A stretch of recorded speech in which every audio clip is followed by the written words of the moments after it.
Hey guys, welcome back to my channel. In today's video I'm going to be talking all about the implant and answering some of your questions that I've had on TikTok because I was flooded when I uploaded my implant replacement video.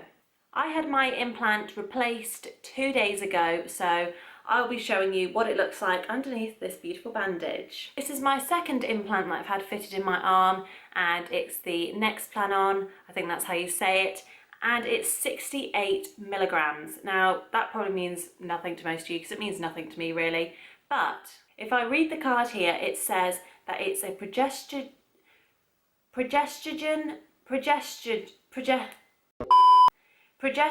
only subdermal contraceptive implant, and it says the implant is located on the left arm. That's what it says on the back. So on the back of my little Nexplanon card, it just says the date of insertion, the date of removal, and then which arm it's in. For anyone that doesn't know, in very simple terms, do not come at me for this because people came at me on TikTok for trying to explain it simply.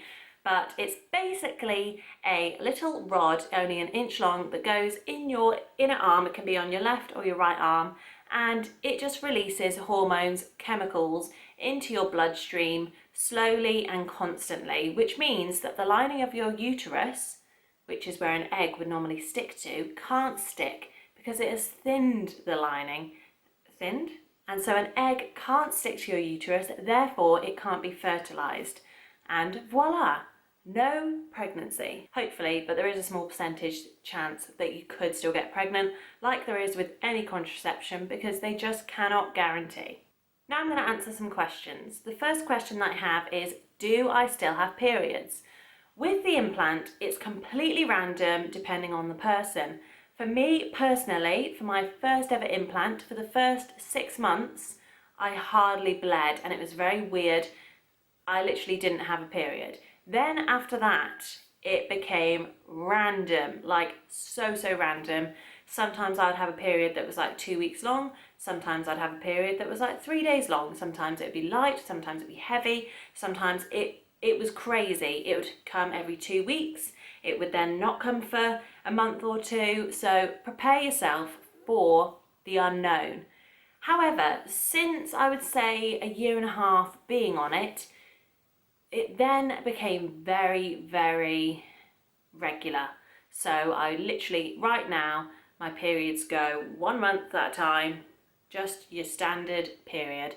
They're very light, they're very easy to manage, and I use a menstrual cup, so I can tell you a bit more about menstrual cups if you want as well. Just let me know, I'll do a whole video on them. So overall, it's been great for my periods, but that might not suit some people. Some people don't like to have periods at all, and some people like to be in a bit more control with the pill, where you do have that control. But with the implant, you don't really have any control.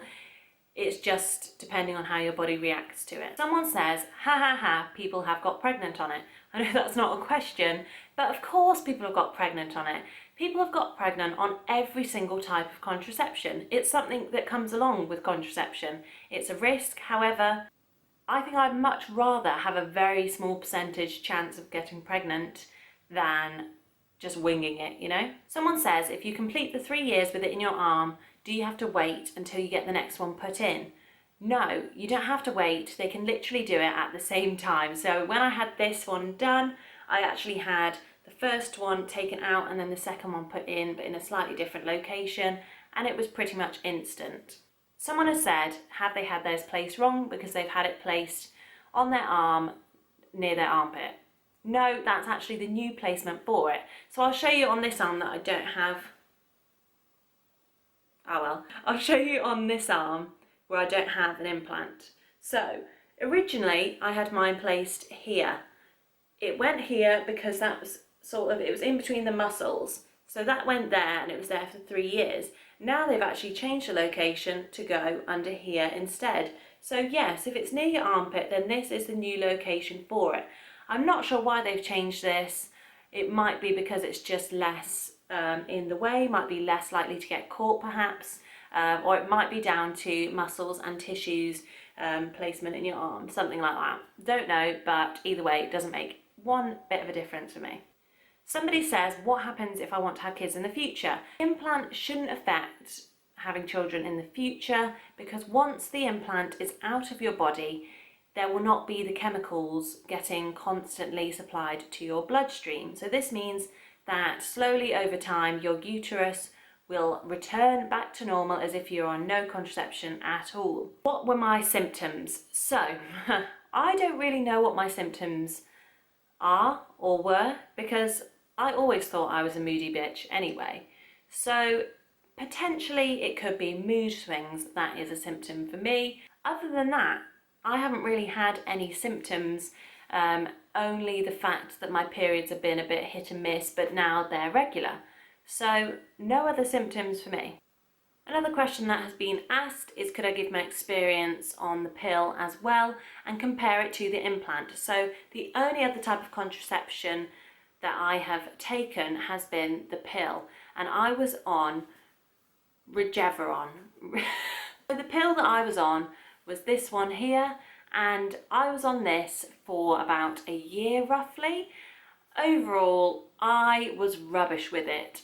I am so forgetful. Every single day I would forget to take this pill, and that is a bit even if I set an alarm, I would swipe off the alarm and say, yep, I'm gonna go and take it in a minute, and I wouldn't take it. I'm thinking about changing from the depot injection to the implant. Would you recommend it? To be honest, yes and no. I'm only saying yes because it's worked for me, and I'm saying no because I have no idea what the depot injection is like. I've never researched it, and I've never wanted to look into the side effects, etc. However, with contraception, it is a real hit and miss. Every single person is different with it, so if the depot injection doesn't suit you, then give the implant a go, and you don't have to keep it in for the full 3 years if you're not happy with it. Did it hurt to have it cut out? No, I didn't actually feel a thing. Even when they put in the local anaesthetic injection into my arm, I literally didn't feel it. And I was talking to the nurse about a fake tan the whole time. Like, my arm was up like this, and there was a nurse dealing with it on that side. I was lay down, and then there was a lady over this side, and we were just talking about brands of fake tan, and I just didn't feel it. And I've never not felt an injection before. The one bit that I wasn't too much of a fan of was the fact it took 20 to 25 minutes for them to take out my initial implant. But because I didn't feel anything and I was just chatting about a fake tan, it wasn't too big of an issue. But I was just unsure what was going on, and I was expecting like them to have cut through my skin to get it out, but actually they still did it through the tiny hole. Where can you get it done? What I would recommend doing is speaking to your GP and asking them. They might do it at the surgery that you're with, or you might need to go to a local sexual health clinic. That's where I went, and you can go there to get tested for all sorts, whatever you think you may have, or just regular checkups, swabs, all sorts, and contraception. Somebody says, when you got it replaced, did you start bleeding again? So it's been 2 days, so I'm probably not going to bleed like anytime soon. If I am going to start bleeding again, it's likely to be when my period is going to be anyway, so in about probably a month's time. To be honest, I think it's going to be absolutely fine because my body's just sort of starting to get used to it, and we'll just see how it goes. I'm pretty chilled with periods, all because of the menstrual cup. Honestly, if I didn't use a menstrual cup, my periods are just a disaster unless I use a menstrual cup. Somebody says they never got a card. Is that wrong or a bad thing? No, probably not, because as long as it's on a system somewhere that you've got it, then when you go to get it removed, the doctors and nurses should know what you've got in your arm, when you had it, and other details. So as long as wherever you got it done knows that you got it done there, maybe just give them a call to check. You don't need the proof. I didn't need to take the proof with me. They already knew who I was and what I had. Somebody says, why don't I want a child? Now, right now, I don't want a child, and that's purely because I'm not ready. So I'm happy to use different sorts of contraception until I'm ready to have a child. So yeah, I will have a child in the future, but not now, and that is why I'm taking precautions. Does it have the same effect as an IUD? So an IUD is basically a coil. If you don't know what a coil is, I'll put a picture on the screen here, and that goes up your vagina, and it sort of sits like an umbrella. I'll just put a diagram. Contraception is like a huge experiment, and we all have to go through these different types if you're really serious about not having a child. Some people just work with the pill and it works amazing for them. So yeah, I hope that answered some of your questions. If you have any more questions, leave them in the comments down below or on my TikTok. I'm going to be answering loads of questions on there as well. I just thought I'd do a bit more of a juicier video on here for you guys. Thanks for watching.